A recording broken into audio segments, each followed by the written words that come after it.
এবার রেস্টুরেন্টে রুমার সাথে দেখা করতে এসে এবার রুমার আসল উদ্দেশ্য জানতে পারলো ইন্দ্র। হ্যাঁ, আমরা এমনটাই দেখতে চলেছি প্রতিজ্ঞা ধারাবাহিকের পরবর্তী পর্বে। সন্ধ্যাবেলায় যখনই রুমার সাথে দেখা করার কথা থাকে ওই ইন্দ্র, ঠিক সেই মুহূর্তেই ইন্দ্র সিদ্ধান্ত নেয় যে এবার আজকে ওকে গিয়ে একটা চমক দেবে। এবার আজকে এসে তার মনের কথাগুলো জানিয়ে দেবে রুমাকে, আর এতে করেই যা হয় সেটা নয় হয়ে যাবে। রুমা যদি সত্যি তাকে পছন্দ করে এবার না হয় ওদের একটা ফাইনাল সিদ্ধান্তে আসা যাবে। এভাবে আর কতদিনই বা অভির কাছ থেকে সেসবটা লুকিয়ে রাখতে পারবে, কারণ সে তো কোনোভাবেই অভির কাছ থেকে কোনো কিছু লুকিয়ে রাখতেই পারে না। কিন্তু এবার যা হওয়ার একটা ফয়সালা হতেই হবে। আর এই সমস্ত কিছু ভেবেই তখন সিদ্ধান্ত নেয় যে এবার রুমার সাথে দেখা করে এসেই অভিকে সমস্ত সত্যি কথা বলে দেবে। আসলে সেদিন ওরা যাকে দেখেছিল সেটা আর অন্য কেউ না, সেটা সে নিজেই ছিল।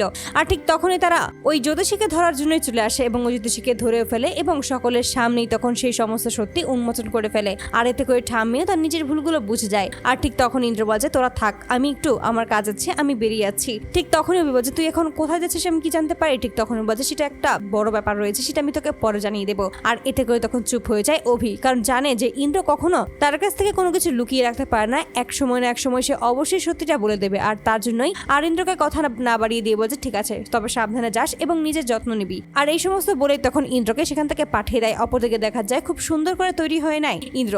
অপরদিকে এই সমস্ত প্ল্যান বানচাল হওয়াতেই ঝুমকি ক্ষিপ্ত হয়ে ওঠে। ঠিক সেই মুহূর্তে সে একটা রেস্টুরেন্টে আসে এবং ঠিক সেই মুহূর্তে সেখানে রুমাও এসে হাজির হয়। এতে করে রুমাকে দেখে একটু অবাকই হয়ে যায়, বলছে আপনি এখানে কি করছেন? ঠিক তখনই বলেছে আমাকে দিয়ে তোমার কোনো কাজ নেই, তোমাকে আমরা যেই কাজে দিয়েছি সেই সমস্ত কাজ করো, তাহলে সবটা হয়ে যাবে। আমার কাজ নিয়ে তোমাকে ভাবতে হবে না, আর তাই আমি কি করব না করবো সেটা নিয়ে ভাবার চেষ্টাও করো না। এই বলেই তখন ঝুমকিকে দূরে সরিয়ে দেয়। ঠিক তখনই বলছে আপনার সাথে আমার কিছু কথা রয়েছে। আর অপরদিকে দেখা যায় ঠিক সেই মুহূর্তে বাসার বাড়ি থেকে বেরিয়ে আসে এবং হাতে কিছু ফুলের তোড়া নিয়ে আসে, আর যার মাধ্যমে নিজের মনের কথাগুলো আজকে রুমাকে জানিয়ে দিত ইন্দ্র। ঠিক সেই মুহূর্তে রেস্টুরেন্টের ভেতরে ঢোকার আগেই যখনই দেখতে পায় যে ওই ঝুমকি ওই রুমার সাথে আছে, ঠিক তখন একটু অবাক হয়ে যায় এবং সবটাই তখন সেখানে দাঁড়িয়ে শুনতে থাকে। ঠিক তখনই ওই ঝুমকি বলছে আপনি জানেন আজকে কি হয়েছে? ঠিক তখন বলছে কি হয়েছে? ঠিক তখন জানা যায় এই সমস্ত কিছু হয়েছে। ওই নকল জ্যোতিষীকে দিয়ে ছুটি আর অভিকে আলাদা করতে চেয়েছিলাম, কিন্তু সেটা কোনো কিছুই হলো না। কোনো না কোনো ভাবে সমস্ত কিছু শেষ হয়ে গেল, কিন্তু আমি এখন বুঝতে পারছি না যে এই সমস্ত আসলে কি করেছে। যদি ওরা এই সমস্ত কাজ করেই ফেলে তাহলে কিন্তু